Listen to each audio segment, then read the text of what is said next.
In the heart of West Africa lies a nation of diverse people, rich culture, complex history, and boundless resilience.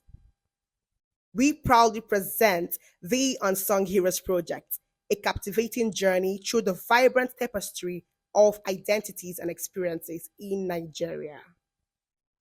This project showcases the stories of everyday people whose voices and experiences have the power to inspire and drive positive change in our society.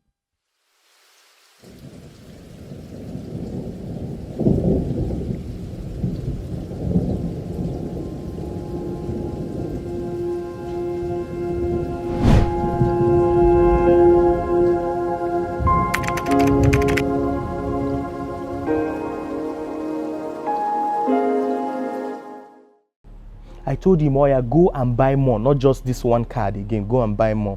That is my journey to addiction with tramadol. I later discovered that the name of this drug he was giving to me was tramadol. This is aside the drug aspect. You see one human with diverse activities going on, negative ills and activities going on.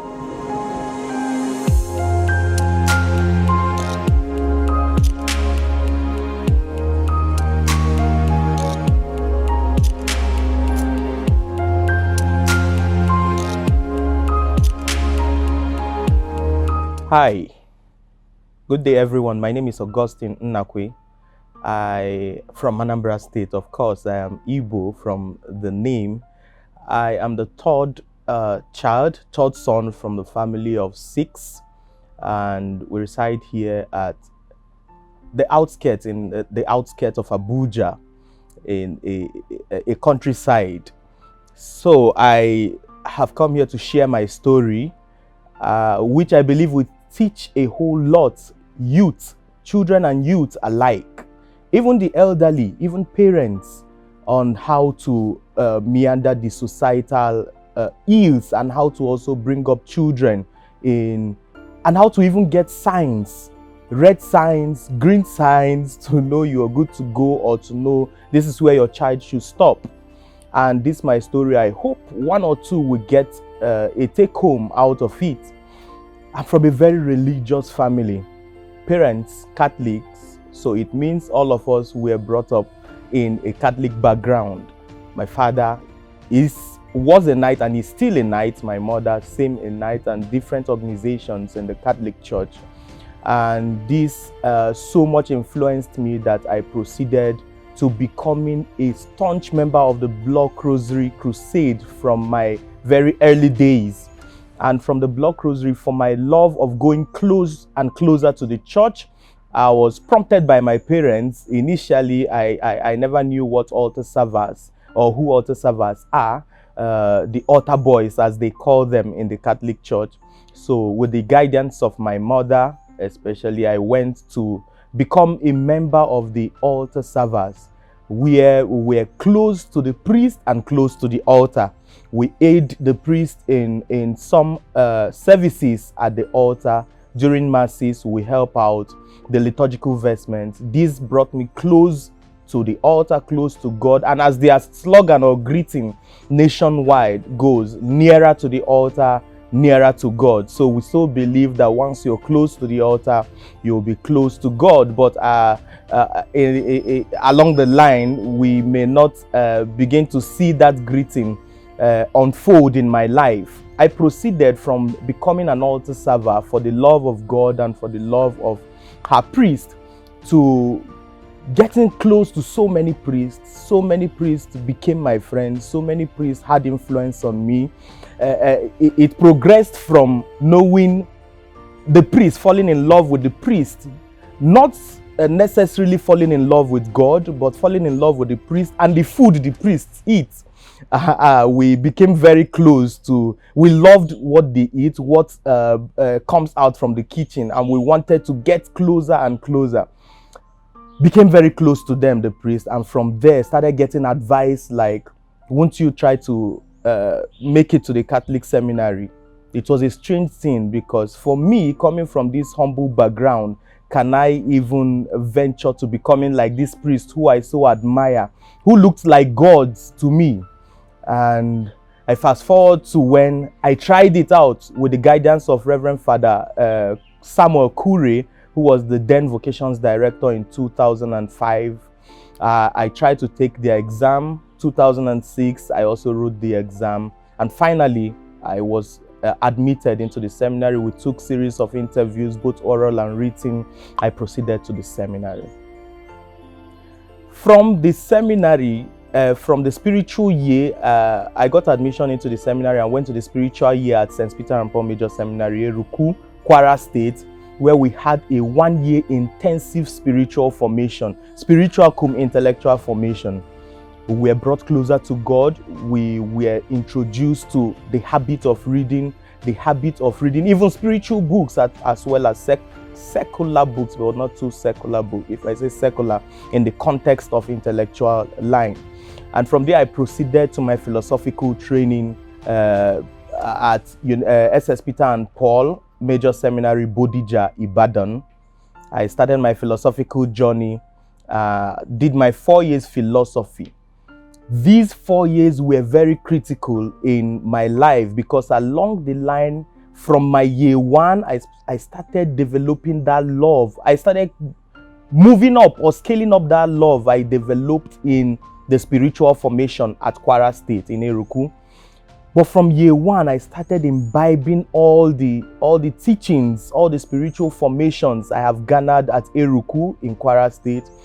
I started putting them into practice. My prayer life became better. My prayer life became stronger. I became closer to the altar. I visited the chapel of perpetual adoration. I continued my prayer. I took my breviary prayers very seriously. Year 2, I started noticing these shakes in my life because of the intellectual formation there. First of all, when we got into year 1, we were told something that as they expose us to philosophy, they are here to decobweb our mentality, especially those who came with too much religious affiliation. They are there to form you.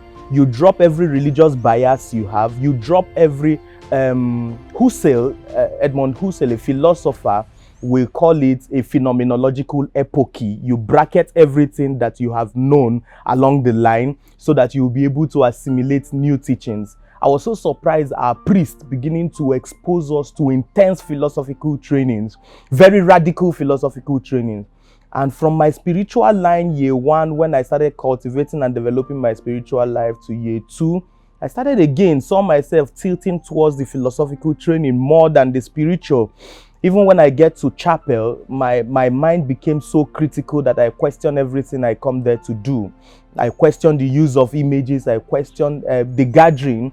I question myself because coming to prayer as I have known is a way to communicate with God, and communication, there is no rubrics for communication. But in the seminary, going to the chapel, we have a rubric we follow. You are on Mondays, you know the breviary prayer, you know the Psalter week you are in, you know the prayers you're supposed to take.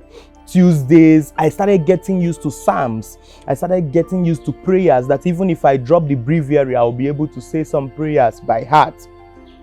I questioned that kind of methodology of communicating with God.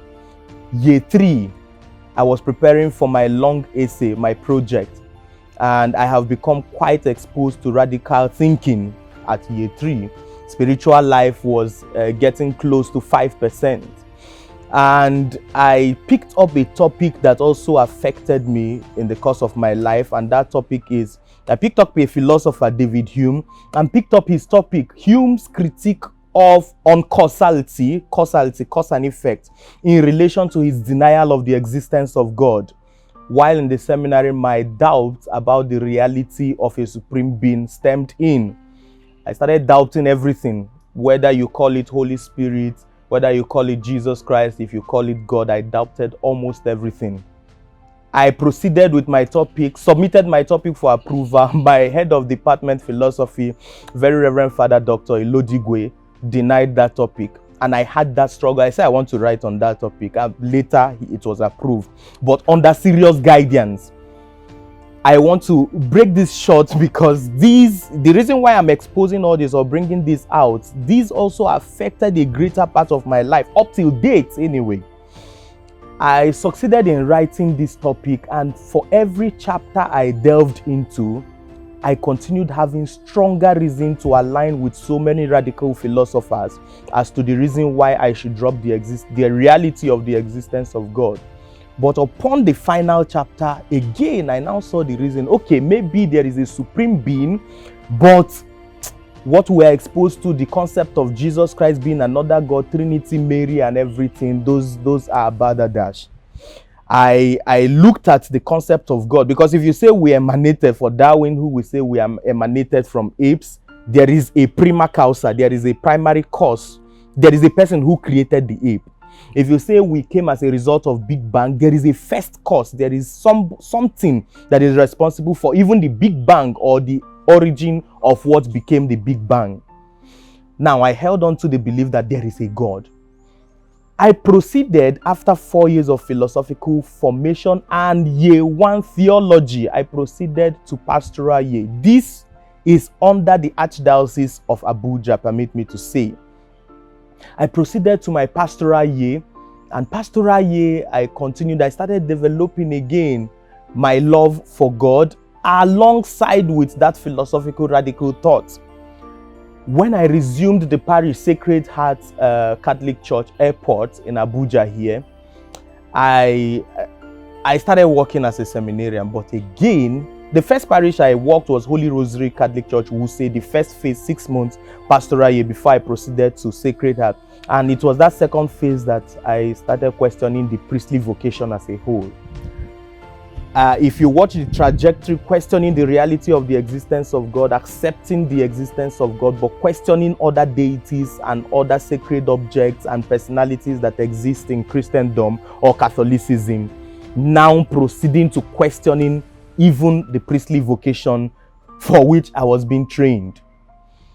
The devil so helped me. I don't know if it is the devil now or nature so helped me that I was now posted secondly to a priest. I'm very amiable. I'm loved by so many priests if I go to work in a parish, because there are so many introductions I will make. I was now posted to a priest who listened to another priest who I did not settle with at the seminary. Father D, I will call him Father D.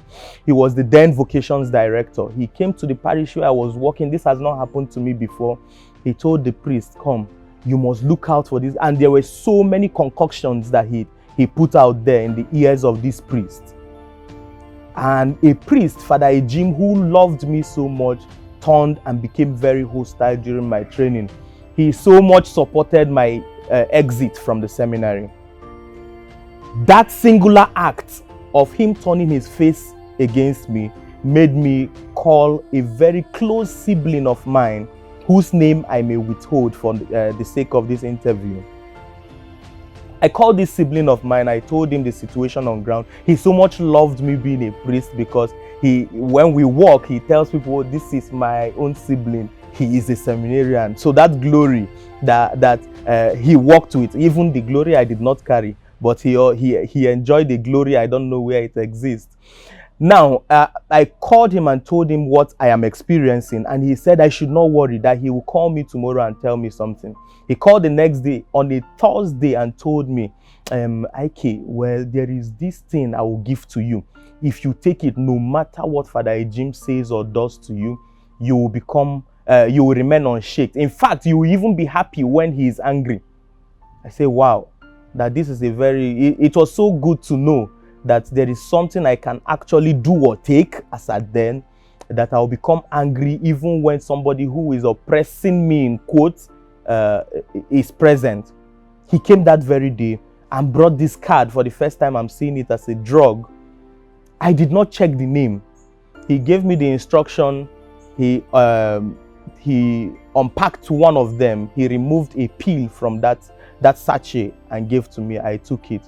I noticed myself started sweating, and again I started being very happy. You know, that's why we need to be very careful of what we are fed.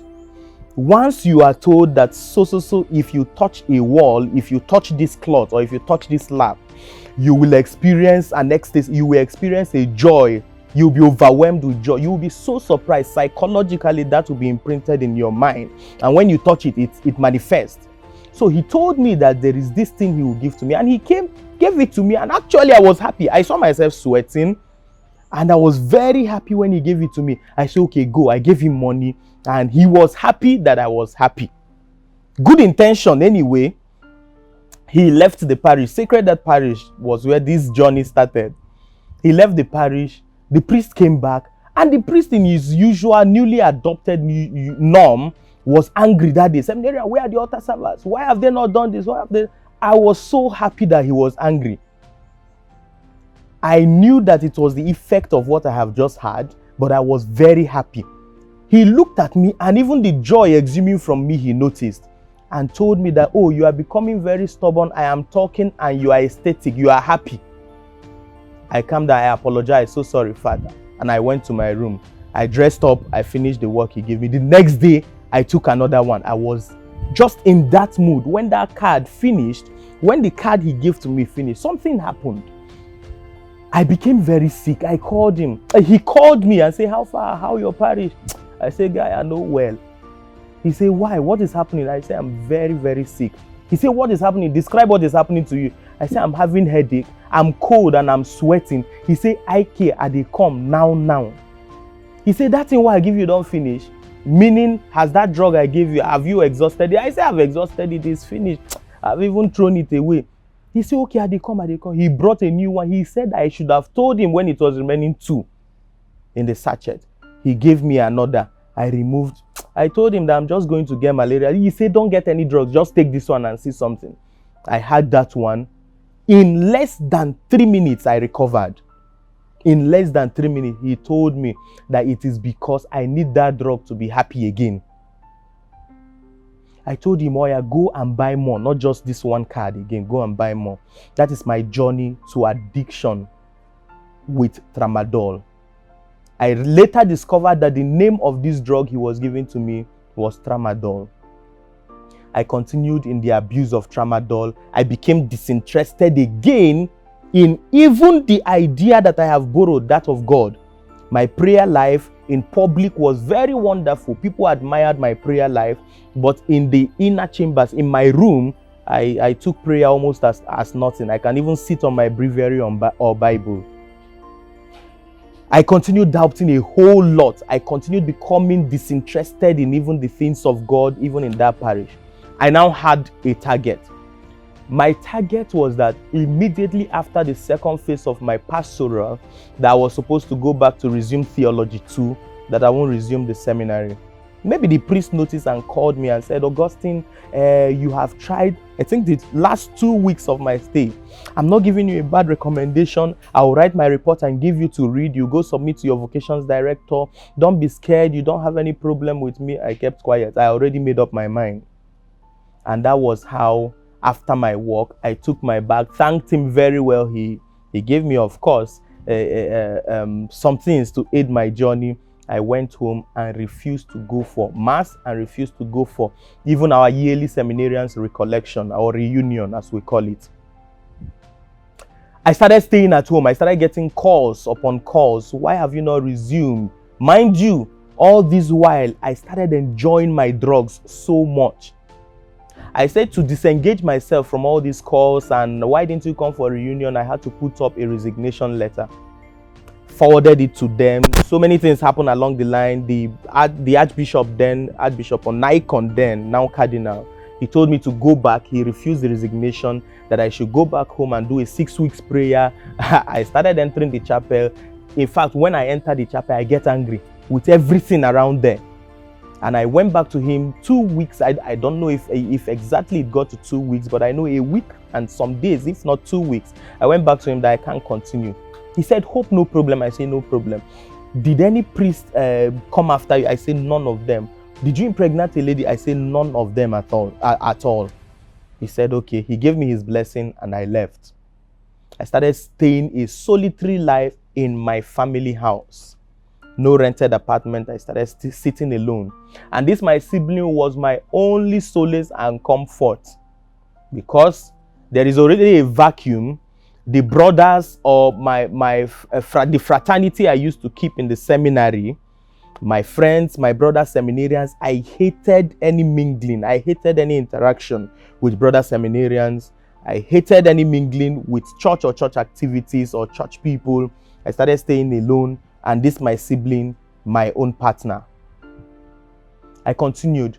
But again, along the line, taking this drug, tramadol, I started scaling up. Remember, for those who do drugs, it will come to a point, if you are used to taking just 2, it will come to a point where your body will build tolerance to the 2 you take. You see that you take that 2 and it is nothing again. You are not getting that. That feeling that you were getting when you started taking that 2. And at that point, you see yourself adding 3, and you get the feeling again that you got when you started with even 1. And just like that, because your body has built tolerance to that very drug, so you need to be scaling up at every point. There will be a time where I started leaving that capsule. I think that capsule is 50 or 100 milligram. We now discovered that there is a 225 milligram. I started taking 1. I got a very wonderful feeling when I started taking 1. And from 1, 225, I scaled up to 2. My body built tolerance to it. Okay, now, so remember I have mentioned that I started having this vacuum in my body, in my system, vacuum in my mind, that there are people I am missing. And something happened.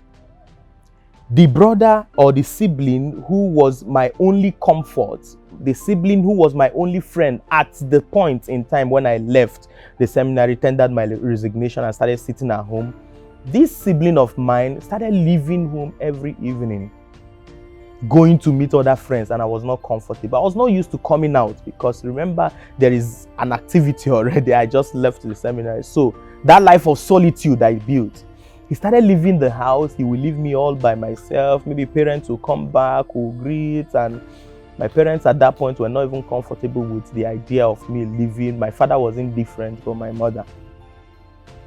So I devised a new request. I asked this sibling of mine, I said, okay, this place you're going to, is it not a place we can be going out together? He said, no. Yeah, plenty bad people did. I say, bad people, you bad pass me. No be the thing where you take, I take. The drink you take, I take. The drugs you take, I take. So where is the so many bad people? He refused telling me. Until one day, I think when it became too much, I continued forcing him. He called me in and made a confession. He said, this thing I want to tell you, you must tell nobody. But here am I in the front of the camera telling everybody. He called and told me, Ike, I belong to a very strong cult group. It was a few seconds silence for me because I was trying to analyze and digest what he has just said to me. I was looking at him. I don't know the feeling that I had that day. I was looking at him. He said, but no fear. This is just normal thing. People, they believe, say, if you belong to groups like this, maybe una they kill, una they disappear, una they do the say, but nothing like that. I say, no problem. Let me go see your friends. He said, prepare, Mongo. That was the first introduction. I went out and I became very comfortable with these friends. First outing with them, second outing with these friends, these newly discovered friends, and I was very comfortable. I loved their company. So these companies started filling up the vacuum I initially mentioned that I got leaving the fraternity or the group, the brotherhood, the brothers, so that I will not be confused. The word will not be, it's actually ambiguous to say fraternity, but they are actually my brothers, the seminarians, the priests that I left back in the seminary. And so I started discovering new friends. I started making new friends. I saw, and these friends were my siblings' friends. But something again happened that I wanted to probe further. And what happened is that the more I went to them, they were so happy with me. I spent just to know about them more. And there were times at night where when they want to have real discussion, they now excused me and they move to another table and sit down. It is later that I discovered that this is an antique. If you want to toast somebody to becoming a member of a confraternity, you bring them in with something they love more. You bring them in, you can bring somebody in through humiliation, making that person feel less than a normal guy or a normal lady, depending on the sex now. They were always giving this attitude of, oh, geez, they loved me, but when they wanted to be together to discuss fraternity, they move aside and only me will be on the table, very ashamed of even coming out.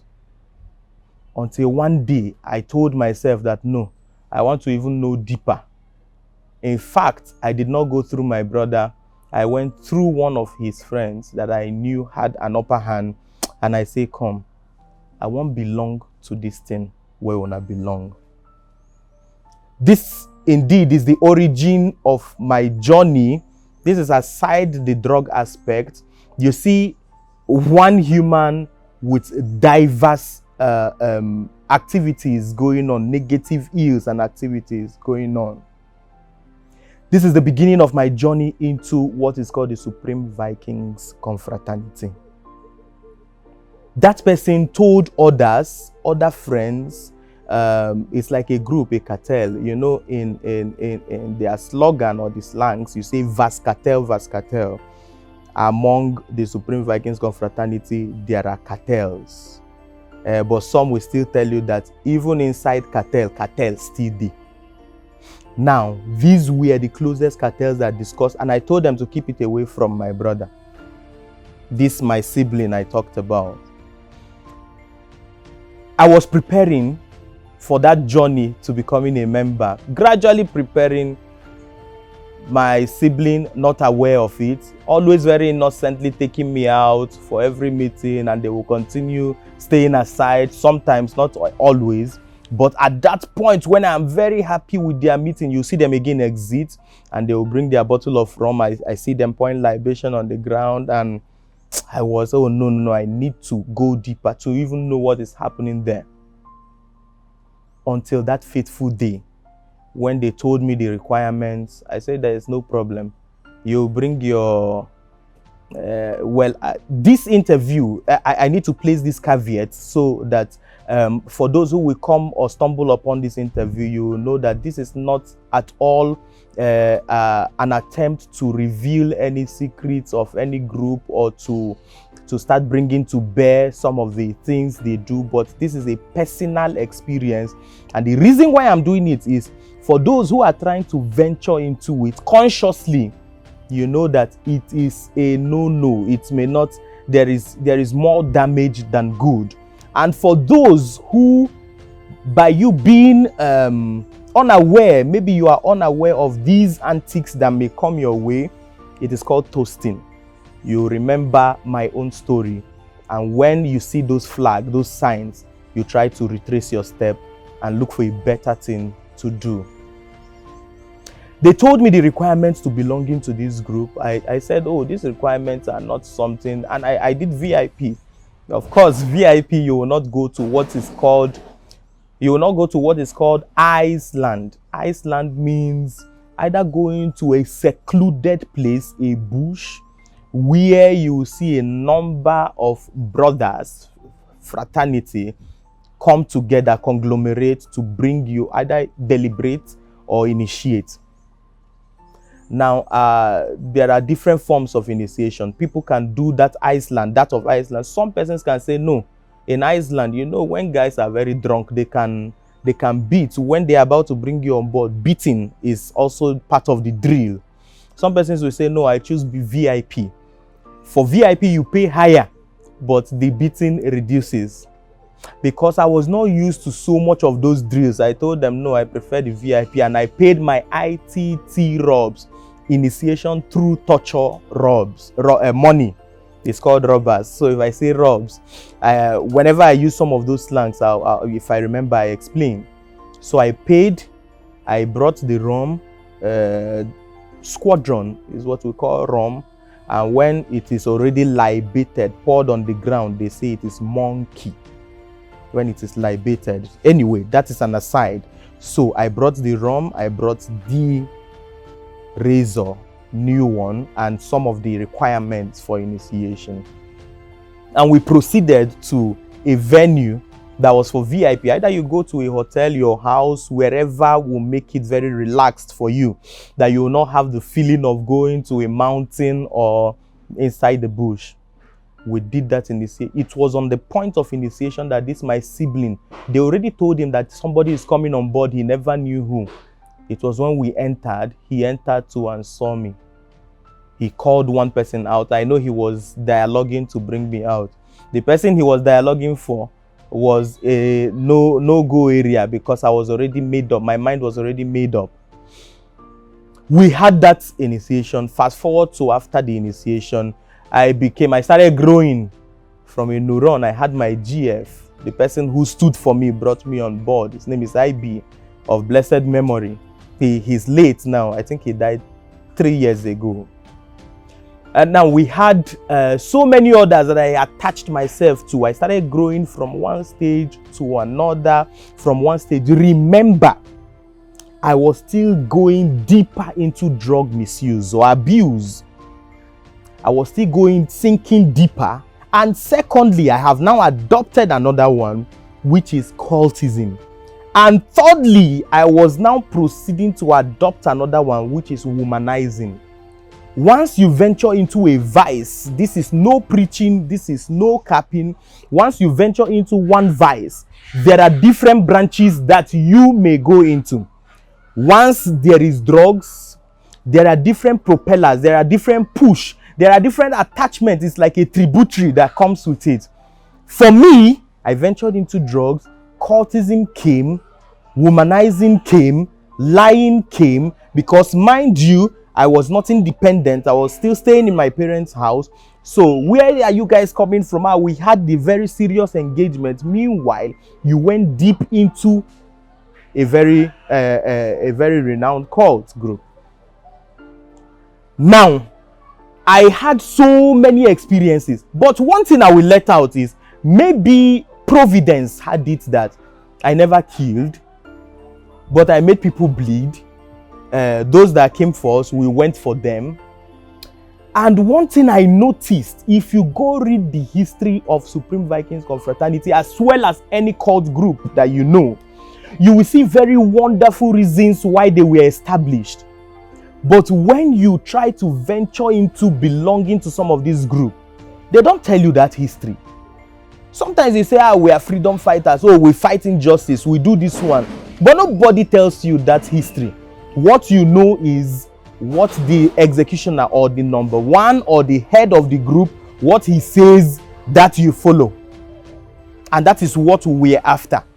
I grew up to the point of becoming a very senior hierarchy there, until I became a coordinator of Bella's female cultist in the whole of Nyanya, which you will see displayed, the views you will see on your screen. The whole of Nyanya, I became a coordinator of all the ladies. Very soon, later on, I became a coordinator of all graduates. They call them XYs, which I was one of course. We had a lot of activities in Nyanya. Now, I now started walking again. Okay, something happened along the line. I think this is very instructive. I started going out with so many ladies and now discovered somebody I loved. Maybe I don't know if I loved her then or the drugs that I took loved her or made me love her. Now, I discovered her and one thing led to another. I got her pregnant. And so many things, parents saying no. When they later discovered, the lady, we were talking about abortion, but she later refused. She was scared of it. Parents later knew, came to my parents later knew, and they were saying no, we'll be taking care of the lady later, which myself and the lady later disagreed. And today this lady will be known as my wife. We have got married both in the church and traditionally, but my journey with her started from that that drug use, that cultism. We were working one day. I saw her in the front of the church. I started talking because I was always under the influence of either friends or drugs. Now I saw her, talk to her. But again, this is providence working. I may not, emphasis on may not have come out of these ills, either the drug or the cult group, if not because of this person. I started staying with her. I left my family house and started staying with her. We went to her friend's place, started attaching with her friend, and later got a job, menial job I did, and got a place. We started staying together. She never knew that I was on drugs. She started knowing about my friends later in life, but she never knew that I was abusing any substance at all. Women, it is really important that you monitor your spouse, because anybody, even up till today, because of my experience, if I sit with whoever is abusing any substance, you will see the pupils at least dilated. There are signs that you get that you know that this person is abusing one substance or the other. She never knew. We were there 1 year, 2 years, she never knew. And I later told her, I later got another job, COFP Foundation. We introduced a program with my advice. I told the executive director that there will be a need, if we are looking for projects to do, we're project hunting. I said there will be a need to implement a project for drug users, at which she said, okay, go for the feasibility study, see if it will be possible. Let's see. I did not even suffer myself to go anywhere. I called a few friends. I told them, guys, get set. We are coming there to do a feasibility study. So if they ask you, remember, some people will be amongst us looking for the fault of this project not to hold. But if they ask you, tell them that you're looking for help. But really, some of them were looking for help then. We went into the slums of Nyanya and we got in touch with these guys. They sat down, continued taking their drugs. They saw us. I told them that I was coming to you. How are you doing? We greeted and we said we came to ask you about your habits. Are you planning on? And those guys said, we are willing. If we get help, we are willing to stop. We want to use our life for a good thing. And we initiated a project called Yoda Project, where we'll meet with drug users every Friday for counseling session. It is an out of rehab program, even though we had collaboration with NDLEA, National Drug Law Enforcement Agency. We had collaboration with the CARO Rehabilitation Center, and we're going there every Friday to have this counseling for these young men. And within themselves, if they see the truth, you see them trying to withdraw from the intake, because we are not telling them of a rapid withdrawal from any substance you're taking. What we emphasize is gradual withdrawal. If you are the type that abuses four pills, you can do a gradual withdrawal to 3, to 2, and to 1, and you see yourself naturally coming out. It was at this point, one of these days, that I had to confide in my wife. I fell ill one day, and I told her that I was not going to the hospital, that she should not worry. That period, I had no cash on me. She said, no, we need to go, and she will call somebody to get. I said, don't worry. Because I knew what was happening to me. I needed to get that drug, and there was no money on me. There was no money on her. She was saying she wants to call. I said, make the call, but not hospital. When she was insisting hospital, I say, oh yeah, sit down. Let me tell you, there is this substance I abuse. It is tramadol. I went to the roof for everybody who abuses one substance. In fact, for anybody who is engaged in one hanky-panky lifestyle, watch them. They become smart, especially in the confine of what they do. They become very smart. I remember in the seminary those days, they did not allow us to make use of phones, but 98% of seminarians during my time, sometimes they go for searching, 98% of seminarians had their phones. Sometimes we'll bring our bed, our foam, and we tear with very sharp objects, either razor, knife, and you bury your phone straight in there. And when you cover it, even if somebody raises it, he won't notice that there is anything there. So I took my wife to the room where our ceiling, this old ceiling, not PVC, not POP, the ancient ceiling, I took her to where it had crack. I now started bringing down so many of the sachets that I have consumed. She stood there, very ecstatic, as if she was frozen. She was in that frenzy looking at sachets upon sachets falling down for years that I was taking. I did not discard, I did not tie, because women are being very inquisitive. Sometimes they may go loose some nylon that you have tied to see what is inside there. Maybe if you're cheating or anything. So I was always putting in that roof. I was bringing them down. She was surprised. That was the beginning of my working together with her to exit drug abuse. She asked me one question: is there any other thing I am hiding from her that we need to talk about? I asked her, are you hiding any? She said she has told me all. I say, okay. There's also a group I belong to. Now for the drugs, we started working together. And she started, when we buy the drugs, she holds it herself. If I have that craving to take or ingest any, she removes one and gives to me. This is how I started working with her. It was annoying me that period. In fact, it came to a point I will buy one for the house, go buy one somewhere again and keep somewhere. But again, I told myself, if I really want to, why not I work with her? So I started sticking to hers. She'll give me morning, I go to work. If I return, that craving would have been there. In fact, because of that craving and the discipline I put in myself, when I start feeling the urge to take it from the office, you see me running. I don't branch again to see my friends, which is a norm. I now drive straight home. First thing we do, we greet and I say, give me. She gives me, I ingest. In 3 minutes, you're okay. To less than 3 minutes, depending on the person's ability or the drug's potency now to permeate and give you the feeling you want. So this was how I was working with her, until I was also working together with the Yolda guys, the program that we instituted every Friday. While I was teaching them, I was also talking to myself. I was working with my wife. So it's like an all-round formation, auto formation now, but with assistance from different places. And on the 1st of January 2019, I had a full stop to drug abuse. Remember, I have tried it on several locations in 2017, 2018. I will say from today, I will not take it again. You see me, I abandoned them. You will feel like dying. Have you seen that period where you are sweating and you're cold and your joints are aching? Sometimes I go to abuse paracetamol just to get a substitute to what tramadol will do to me. Sometimes I just go, I look for my friends who have Indian hems. I'll just take and put in my mouth to chew to replace that feeling that I get from tramadol. But all of them was to no avail.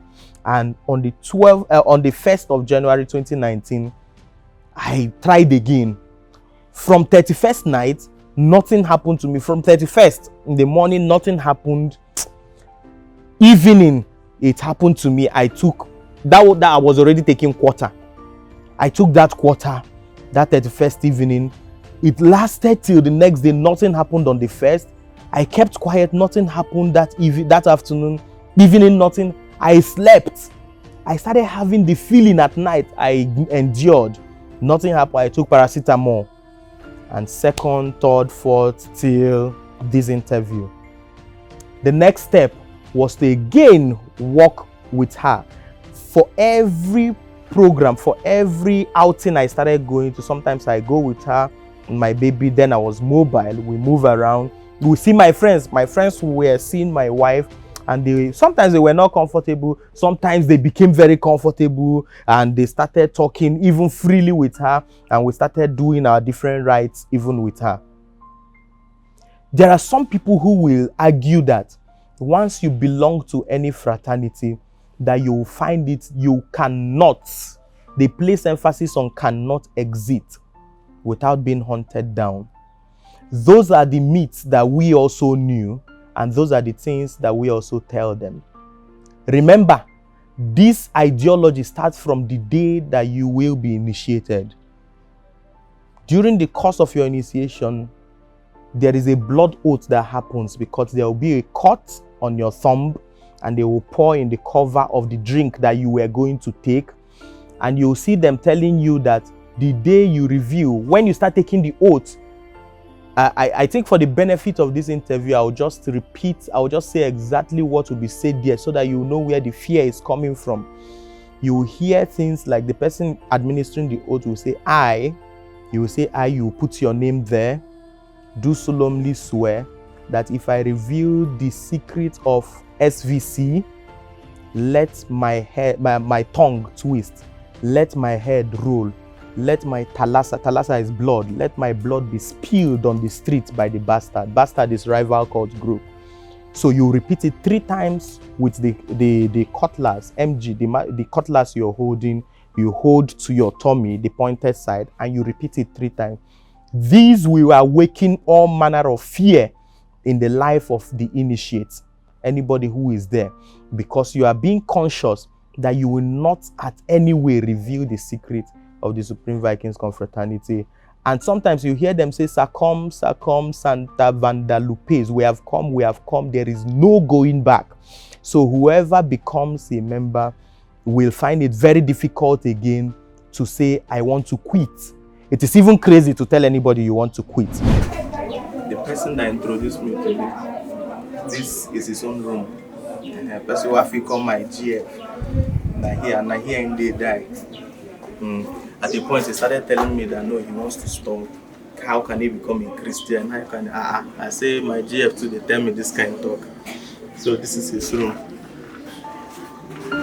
It's been long. Like this.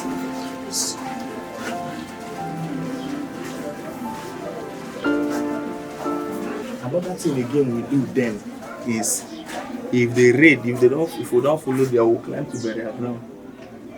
We'll climb there and jump. Now this is it. The point of my quitting this group is the point of changing my address and changing my SIM card. Whatever you want to quit is about the person who is making the journey or the move to quitting that very thing. If it is drugs, you can't tell me you want to quit cigarettes and you always sit at points where you see people taking cigarettes. There's what we call Q effect, QUE. Q effect is very strong because when you go to a gathering where you are exposed to a lifestyle you are used to and that you want to get out from, that addiction is recalled, is reawakened, and you see yourself feeling like taking it. Now, if you want to quit any group that you belong to, this is it. You change your social class. There is a need to change your friends. You don't need to visit everybody to say, bro, how far? I want to change you. You, I beg, how far now? You too, I want to change you because I want to come out of this. You don't say it. You change your social class. You can change your SIM card. It is worth the sacrifice. I did that sacrifice by changing my SIM. All those, I had their contact. I was now the one. If I want to make calls to anybody, I get a contact that I want. Another thing is to change your environment. You cannot remain in the heart of drugs and substance and you're saying you want to quit. Again, it's like the Q effect. So you may start asking, Nigeria is so tough, and I understand this. It is very difficult to rent a house. It is very difficult to do some of these things. That is why you need help. And at the point, another third one to do is the point where you make an activity, an action secret, it becomes secret. The point where you keep your drug life to yourself without opening up to sharing your story, it continues to haunt you secretly. The point where you make any group secret, also secret society, a cult group, it becomes again secret for you.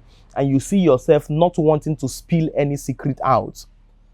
So it is also time for you to look for a confidant, a sane confidant. Because I see some persons want to quit Yahoo online fraud and they are going to discuss with a co-Yahoo guy, I want to come out. What advice are you expecting? So it is now time to share your story. You must learn to speak out. You must learn to discuss with a trusted person who may lead you out. This is my life with drugs. This is my life with cultism.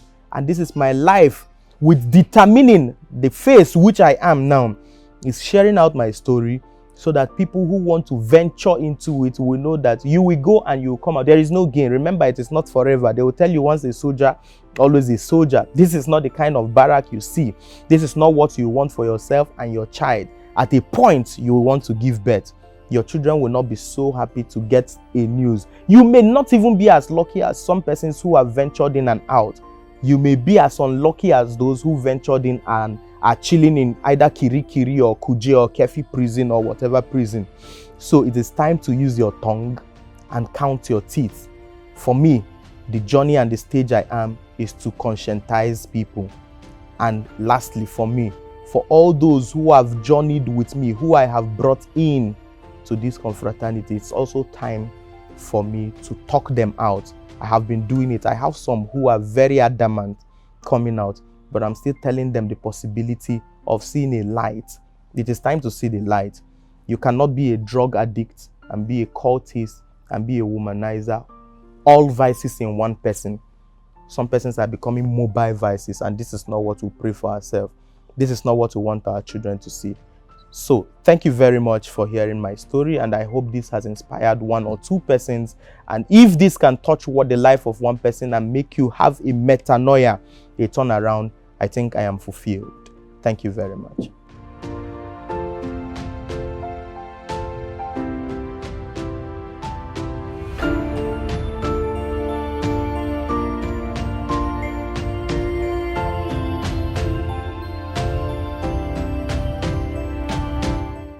Amidst the diversity and complexity, one thread remains constant: the unwavering spirit of the Nigerian people.